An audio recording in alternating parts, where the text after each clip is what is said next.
नमस्कार, सुबह के 11 बज चुके हैं। वक्त हो चुका है बिग ब्रेकिंग बुलेटिन का। मैं हूं आपके साथ श्रुति श्रीवास्तव। ताजपोशी की तैयारी में आपको बताते चलें कि भजन लाल शर्मा 14वें मुख्यमंत्री के तौर पर कल शपथ लेने वाले हैं। मुख्यमंत्री के साथ 2 डिप्टी सीएम भी शपथ लेंगे। अल्बर्ट हॉल के सामने रामनिवास बाग पर भव्य शपथ ग्रहण समारोह का आयोजन होगा और समारोह की तैयारियों को लेकर प्रशासन जुटा हुआ है। गुलाबी नगरी जयपुर भगवा रंग से रंगी नजर आएगी। थोड़ी देर में भजन लाल शर्मा व्यवस्थाओं का जायजा लेंगे और सीपी जोशी, राजेंद्र राठौर, चंद्रशेखर, मुख्य सचिव और डीजीपी सहित आला अधिकारी मौजूद रहेंगे। आज सुबह से ही बता दें 7 बजे से ही लेकर आवागमन जो वाहनों का था उसको रोक दिया गया है। और बड़ी खबर इस बीच में आपको बता रहे हैं कि अल्बर्ट हॉल के सामने होगा भव्य समारोह। बड़ी खबर, भजन लाल शर्मा की ताजपोशी की तैयारियां अब जोरों शोरों से चल रही हैं। भगवा रंग से रंगी नजर आएगी गुलाबी नगरी और इस गुलाबी नगरी की समारोह की तैयारियों को लेकर पूरा प्रशासन जुटा हुआ है। बता दें कि थोड़ी देर में भजन लाल शर्मा व्यवस्थाओं का जायजा खुद लेंगे कि कैसी तैयारियां कहां तक पहुंची और इस क्रम में सीपी जोशी, राजेंद्र राठौर, चंद्रशेखर भी मौजूद रहेंगे। मुख्य सचिव, डीजीपी सहित आला अधिकारी भी मौके पर मौजूद रहेंगे और तैयारियों का जायजा लेंगे। समारोह की तैयारी को लेकर पूरा प्रशासन जुटा हुआ है। कल से ही हाई लेवल मीटिंग्स हो रही हैं, यहां तक कि पुलिस कमिश्नरेट में भी मीटिंग हुई। सीपी जोशी जो कि संगठन महामंत्री हैं, चंद्रशेखर वो भी इस क्रम में तैयारियों का जायजा ले रहे हैं। और इस खबर पर लगातार आपको बता दें कि हमारी सहयोगी प्रियंका सीधे अल्बर्ट हॉल के सामने से जुड़ी हुई हैं और जयपुर से हमारे संवाददाता सौरभ जुड़े हुए हैं। मैं सबसे पहले सौरभ आपके पास आती हूं। क्षेत्रीय जातीय समीकरण को साथ कर ही मुख्यमंत्री और डिप्टी सीएम और विधानसभा स्पीकर बीजेपी ने बनाकर तमाम वो उदाहरण, वो वानगी पेश कर दी है। लेकिन कल जब शपथ ग्रहण समारोह होगा उसकी भव्य तैयारियां किस स्तर तक की जा रही हैं, कहां तक तैयारियां पहुंच चुकी हैं सौरभ? जी बिल्कुल, देखिए तैयारियां जो है वो अंतिम चरण में पहुंच चुकी हैं। आज जो है वो फाइनल टच जो है वो दिया जाना है और शाम को करीब 5 बजे तक माना जा रहा है कि पूरी तैयारियां करके सुरक्षा एजेंसियों को जो है वो हैंड ओवर कर दिया जाएगा और उसके बाद संभवतः किसी की भी एंट्री जो है वो नहीं हो पाएगी।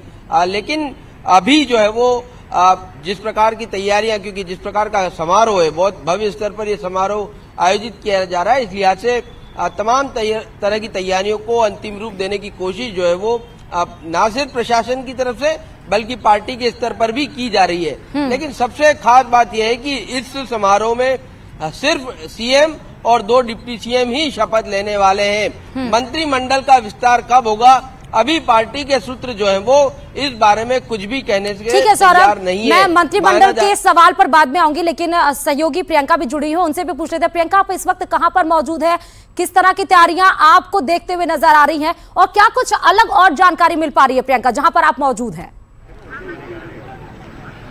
श्रुति, इस वक्त मैं अल्बर्ट हॉल के ठीक सामने मौजूद हूँ, रामनिवास बाग, जहां पर कल का दिन बेहद खास रहने वाला है। कल मुख्यमंत्री, नवनिर्वाचित मुख्यमंत्री भजन लाल शर्मा यहीं से शपथ लेंगे। जो 2 डिप्टी सीएम यानी कि उप मुख्यमंत्री बनाए गए हैं वो भी कल यहीं से शपथ ग्रहण करेंगे, ओथ लेंगे और इसे लेकर बेहद खास तैयारियां की जा रही हैं।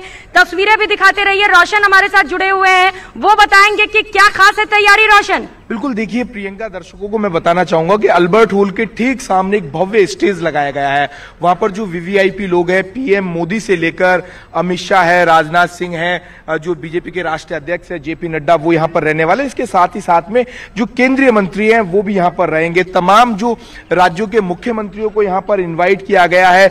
जो मुख्यमंत्री भजन लाल शर्मा का जो शपथ ग्रहण समारोह है उसके लिए आप देखिए यहाँ पर जो तमाम जो तैयारियां हैं, जो पूरा प्रशासनिक अमला है वो यहाँ पर मौजूद है। नगर निगम से लेकर जयपुर विकास प्राधिकरण, चाहे पीडब्ल्यूडी, तमाम जो एजेंसियां हैं वो यहाँ पर है। आप यहाँ पर देख सकते हैं कि पेड़ों की ट्रिमिंग से लेकर साफ सफाई से लेकर यहाँ पर सुरक्षा व्यवस्था यहाँ पर चाक चौबंद यहाँ पर की जा रही है। देखिए प्रधानमंत्री मोदी के यहाँ पर आने का जिस तरीके से जो कल कंफर्मेशन मिला, उसके बाद में यहाँ पर जो पीएमओ की ओर से जो सिक्योरिटी एजेंसियां हैं वो सुबह 6 बजे यहाँ पर आ गई थी और उनकी ओर से तमाम यहाँ पर तैयारियां यहाँ पर की जा रही है। आप देख सकते हैं। सबसे बड़ी बात यहाँ पर है कि यहाँ पर जो आने वाले जो लोग हैं, जो इस शपथ ग्रहण समारोह के जो साक्षी बनेंगे, उनके लिए खास व्यवस्था यहाँ पर की जा रही है। देखिए आप, ग्रीन जो कारपेट है वो बिछना यहाँ पर शुरू हो गया है। गुलाबी नगरी पूरी तरीके से कल भगवामयी रंग के अंदर रंगी हुई नजर आएगी, आप तस्वीरों के अंदर देख सकते हैं। साथ ही साथ में अलग अलग यहाँ पर ब्लॉक यहाँ पर बनाए गए हैं, जो आप ये डी देख सकते हैं। इनके अंदर यहाँ पर बैठने वाले जो लोगों के लिए यहाँ पर अलग से व्यवस्था की गई है। खासकर जो भजनलाल शर्मा है, उनके जो गांव से हैं, उनके जो क्षेत्र से, भरतपुर से आने वाले जो लोग हैं, उनके लिए अलग से व्यवस्था की गई है। जब अभी हम सुबह मौजूद थे तो उनका जो गांव है अटारी, वहां से बड़ी संख्या में लोग पहुंचे। ये खास इस वजह से भी है कि कल जो मुख्यमंत्री होंगे भजनलाल शर्मा। बिल्कुल सौरभ और प्रियंका, आपसे अपडेट हम लेते रहेंगे। आप पल पल की अपडेट आप जगह से, आप अल्बर्ट हॉल से, जयपुर से लगातार बता रहे हैं कि किस तरह भव्य समारोह को अच्छा और भव्य बनाने के लिए किस तरह जायजा लिया जा रहा है और किस तरह तैयारियां की जा रही हैं, कब तक अंतिम चरण तक तैयारियां पूरी हो जाएंगी, किस समय तक। आपसे पल पल की अपडेट लेते रहेंगे। बहुत बहुत शुक्रिया तमाम जानकारी देने के लिए आप सभी का। लेकिन आपको बता दें कि कल मुख्य सचिव, डीजीपी सहित आला अधिकारी मौजूद हैं। भजनलाल शर्मा की ताजपोशी की तैयारियां भव्य तरीके से बनाने के लिए अल्बर्ट हॉल के सामने भव्य समारोह होगा। पहले बता दें कि Sawai Mansingh stadium BJP choose कर रही थी, लेकिन फिर अल्बर्ट हॉल को चूज किया गया। भगवा रंग से पूरी गुलाबी नगरी नजर आ रही है। और साथ ही यह भी आपको बता दें, तमाम होर्डिंग्स, तमाम डिस्प्ले लगाए जाएंगे। जन कल्याणकारी योजनाओं को लगाया जाएगा जो प्रधानमंत्री नरेंद्र मोदी की चलाई जा रही है। थोड़ी देर में ही भजनलाल शर्मा खुद पहुंचेंगे और जिसका जायजा लेंगे। सीपी जोशी, राजेंद्र राठौर, संगठन महामंत्री चंद्रशेखर भी मौजूद है, मुख्य सचिव, डीजीपी सहित आला अधिकारी। वही मैंने कहा कि पुलिस कमिश्नरेट लगातार इस पे चर्चा कर रहा है।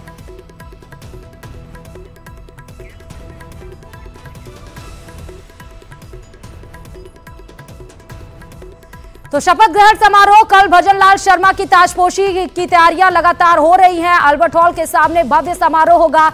जातीय और क्षेत्रीय समीकरणों पर इसलिए हम ज्यादा फोकस, या बार बार ये सवाल इसलिए उठ रहा है क्योंकि कल जो भव्य समारोह की बताई जा रही है, जिसमें 10,000 लोग शामिल होने हैं, जिसमें वीवीआईपी लोग जिसमें शामिल होने हैं।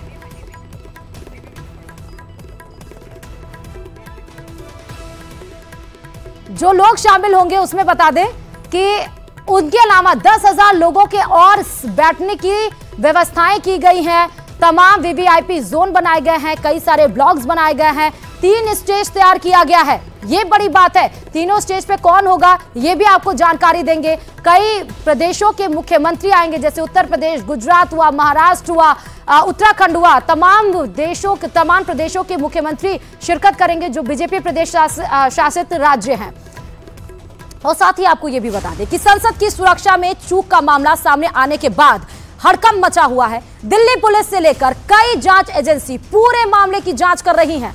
अब इस मामले की जांच आतंकी एंगल से भी की जा रही है। दिल्ली पुलिस ने यूएपीए के तहत केस दर्ज कर लिया है। हालांकि सभी 6 आरोपी में 4 आरोपी गिरफ्तार किए जा चुके हैं, वहीं एक आरोपी दिल्ली पुलिस की हिरासत में है।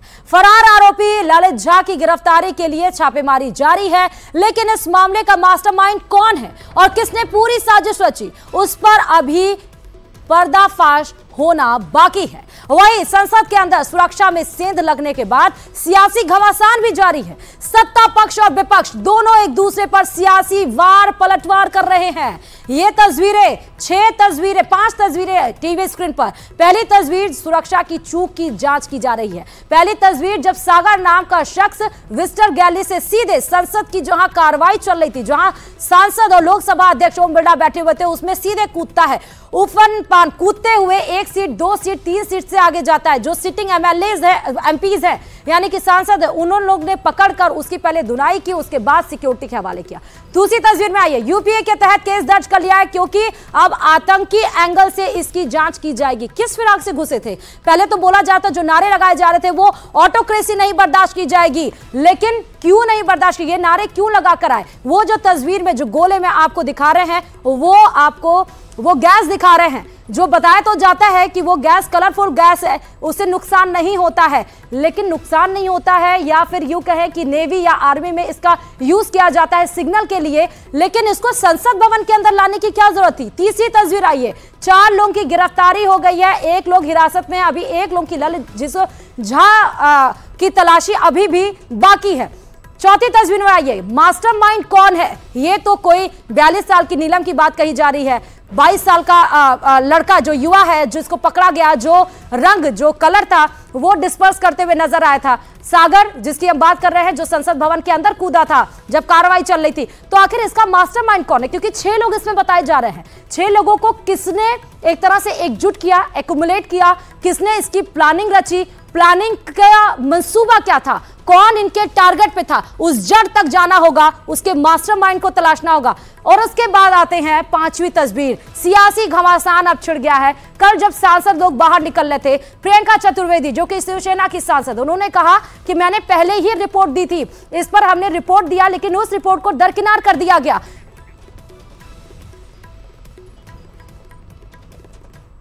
सदन के संज्ञान में लाना चाहता हूं कि पिछले 10 साल को यूनाइटेड नेशंस ने डिकेड ऑफ रिस्टोरेशन ऐसा मानते हुए पूरे विश्व भर से एंट्रीज को इनवाइट किया था, और उन एंट्रीज के आधार पर जिस तरह से पिछले 10 साल में दुनिया भर की जो एंट्रीज आई, उनके आधार पर जो यूनाइटेड नेशंस ने समीक्षा की है, उसमें माननीय प्रधानमंत्री जी के नेतृत्व में चलने वाले इस मिशन गंगा को दुनिया के टॉप 10 रिस्टोरेशन प्रोजेक्ट में ऐसा सम्मिलित किया गया है।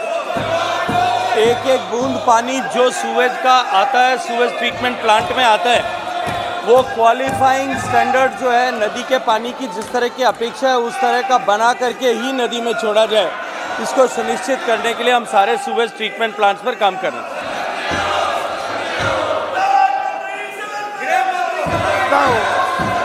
माननीय मंत्री जी से कहना चाहता हूं कि वो तो हमें पता है गंगा जी कहां से निकली है, लेकिन जो एसटीपी प्लांट आपने कौन से पहाड़ पे जाके लगवाया, जरा मंत्री जवाब दे दे मुझ पर आरोप लगाने से पहले।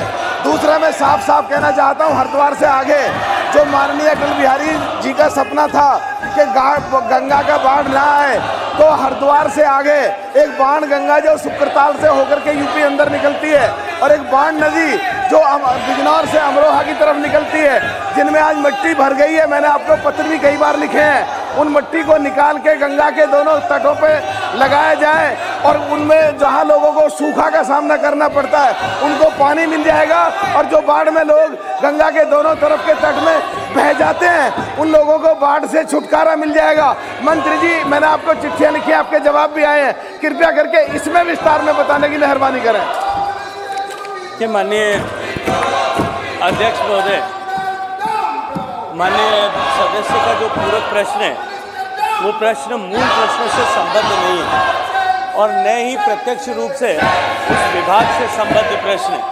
नदियों में से गाद निकालने का काम और तटों के तटबंधों को सुदृढ़ीकरण का काम प्रारंभिक तौर पर राज्य सरकार का विषय है, और उत्तर प्रदेश सरकार से अभी इस तरह का कोई भी प्रपोजल भारत सरकार में विचाराधीन नहीं है। श्री संजय सेठ।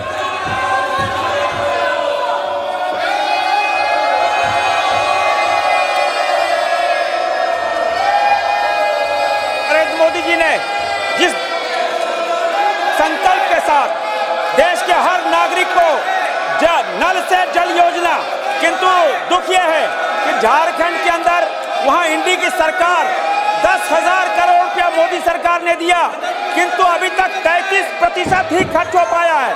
वहां ठेकेदार 100-100, 200 फीट करके बोरिंग करके चले जा रहे हैं, कोई जांच नहीं हो रही है। मोदी जी के संकल्प को फेल करने की योजना बना रही है। मेरा मंत्री जी से आग्रह है कि मॉनिटरिंग कोई कमेटी बनाकर उसकी पूरी जांच कराएं, और वहां पर जो ये घोटाला हो रहा है इसकी पूरी जांच कराने की कोई योजना है क्या?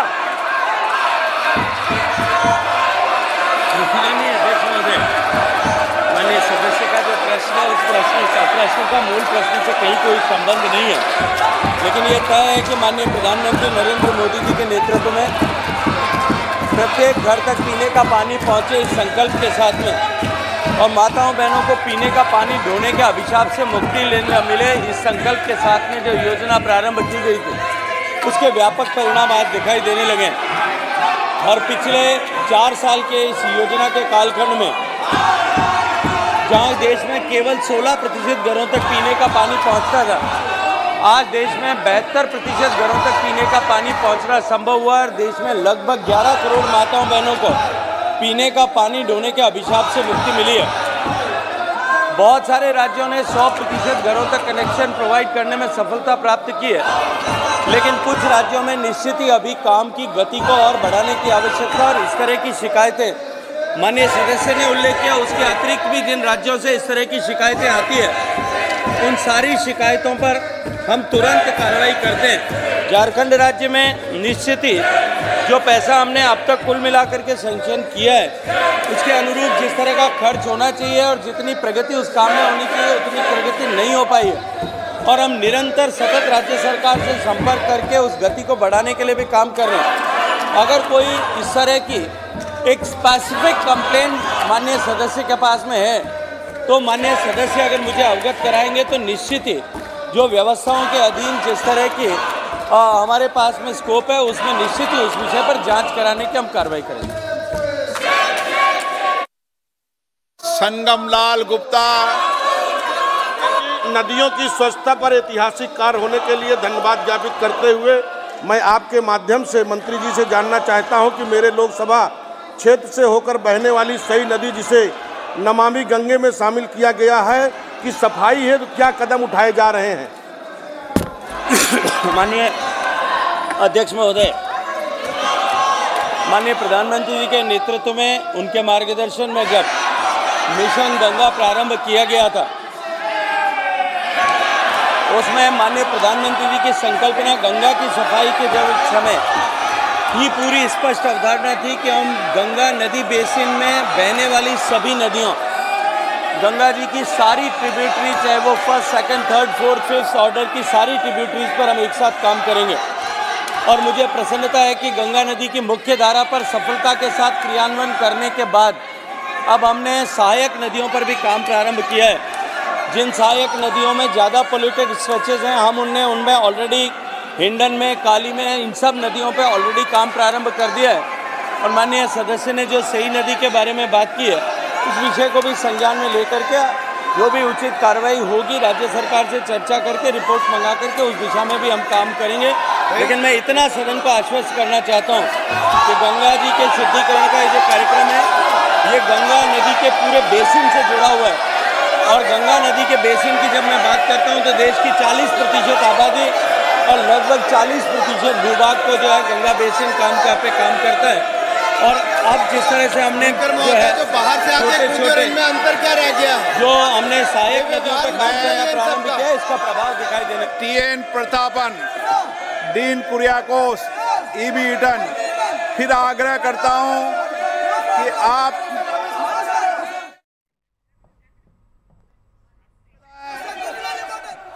सदन की कार्रवाई 2 बजे तक के लिए स्थगित की जाए। तो आप संसद की कार्रवाई सुन रहे थे जहां पर गजेंद्र सिंह शेखावत जल शक्ति मंत्री मिशन गंगा को लेकर तमाम जानकारी दे रहे थे और उनसे विपक्ष में बैठे सांसद सवाल दाग रहे थे। अब खबरों में आगे बढ़ते बताते चले कि CRPC कानून संशोधन से जुड़े 3 बिलों पर आज लोकसभा में चर्चा होगी। संसदीय कमेटी की सिफारिश के बाद से शाह ने बताया कि विधेयकों पर गुरुवार 14 दिसंबर को बहस होगी और शुक्रवार 15 दिसंबर को वोटिंग होगी। शाह ने बताया कि मुख्य रूप से 5 खंडों में बदलाव किया गया है। ज्यादातर सुधार व्याकरण और भाषा से जुड़े हैं। स्पीकर ओम बिरला ने कहा कि तीनों विधेयकों पर चर्चा के लिए कुल 12 घंटे दिए हैं।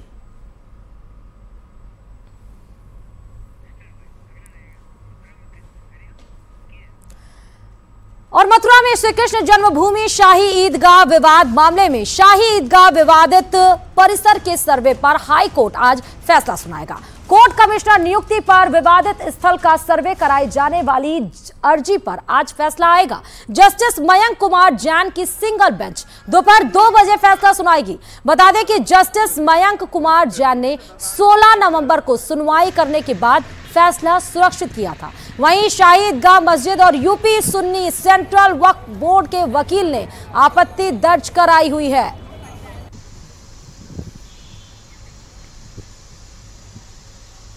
अयोध्या हुई हमारी, अब है मथुरा की बारी, अब है मथुरा की बारी।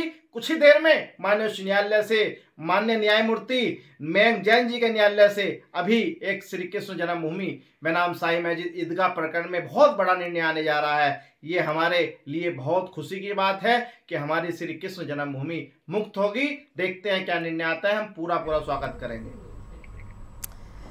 और अब बात ईरान ने धमकी दी है कि अगर इजराइल ने गजा पर हमले बंद नहीं किए तो बहुत बड़ा धमाका होगा। अगर ईरान ने यह धमाका कर दिया तो उसकी मचाई तबाही के आगे गजा की बर्बादी भी बौनी साबित होगी और मरने वालों की तादाद हजारों में नहीं लाखों में होनी है, बल्कि करोड़ों में पहुंच सकती है। सवाल अब यह है कि क्या ईरान ने परमाणु बम बना लिया है? ये रिपोर्ट देखिए।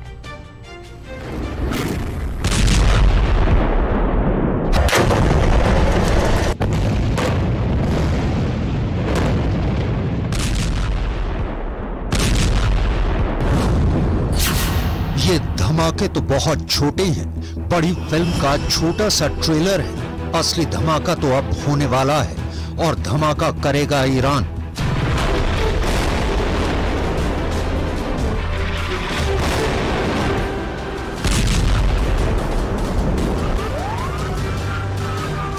ईरान ने अगर बम फोड़ा तो वो दुनिया का आखिरी बम धमाका भी साबित हो सकता है, क्योंकि वो ऐसा ब्लास्ट होगा जो पूरी दुनिया की चीथड़े उड़ा देगा। ऐसा ब्लास्ट जिससे बचना नामुमकिन होगा। डर है कि ईरान सीधा परमाणु बम फोड़ेगा और वो परमाणु बम का टाइमर सेट कर चुका है।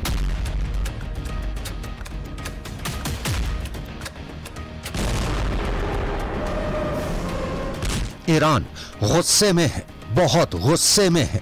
गुस्से में उसने अपने दोस्त चीन से फोन पर बात की और साफ साफ कह दिया है कि इजराइल ने गाजा में अब हद पार कर दी है। उसने ईरान के सब्र का बांध तोड़ दिया है, इसलिए अब बहुत बड़ा ब्लास्ट होगा।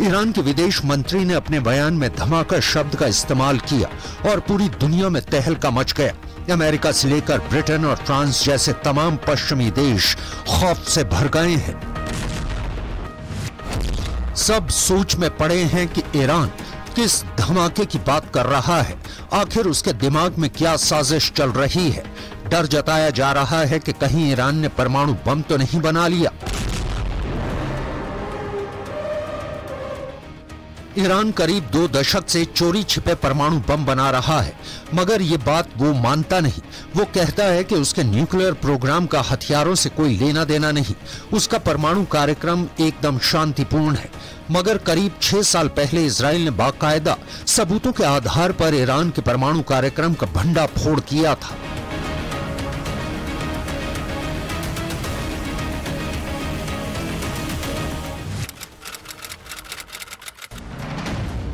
एक किताब में दावा किया गया है कि 2018 में इजराइल की खुफिया एजेंसी मोसाद के एजेंट चुपके से ईरान की राजधानी तेहरान के पास एक खुफिया ठिकाने में घुस गए थे। वहां उन्होंने हजारों की तादाद में ऐसे टॉप सीक्रेट फाइलें चुरा ली थी जिनमें ईरान के परमाणु बम बनाने के कार्यक्रम का पूरा कच्चा चिट्ठा था। इसी साल मई में अमेरिका की न्यूज एजेंसी एसोसिएटेड प्रेस ने एक रिपोर्ट छापी थी जिसमें दावा किया गया था कि ईरान ने अपना एक परमाणु प्लांट जमीन के इतने अंदर बनाया हुआ है कि अमेरिका की मिसाइलें भी उसे भेद नहीं सकती। एसोसिएटेड प्रेस ने अपनी रिपोर्ट में दावा किया था कि ईरान तेहरान से करीब 225 किलोमीटर दूर नतांज न्यूक्लियर प्लांट के पास पहाड़ों में सुरंगें बना रहा है। जमीन में 260 से 328 फीट तक गहरी सुरंगें।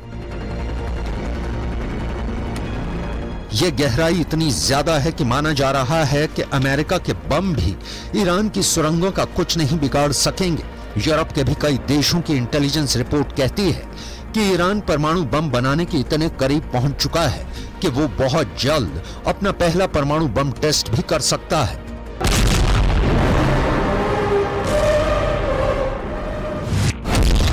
ईरान के परमाणु प्रोग्राम की जांच कर रही है संयुक्त राष्ट्र की न्यूक्लियर एजेंसी IAEA यानी इंटरनेशनल एटॉमिक एनर्जी एजेंसी का तो दावा है कि ईरान परमाणु बम बनाने के लिए इतना यूरेनियम जुटा चुका है कि महज 12 दिन में परमाणु बम बना डालेगा।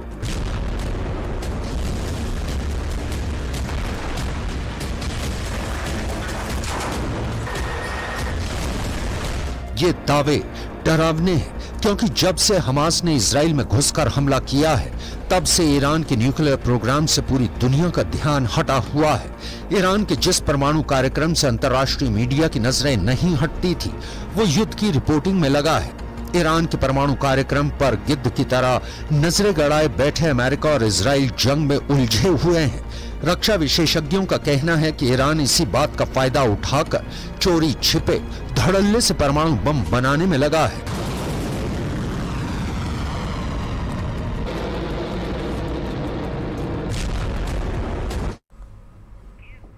और अब रुक कर लेते हैं 5 मिनट में 25 खबरों की तरफ। भजन लाल शर्मा की ताजपोशी कल 2 डिप्टी CM भी लेंगे शपथ।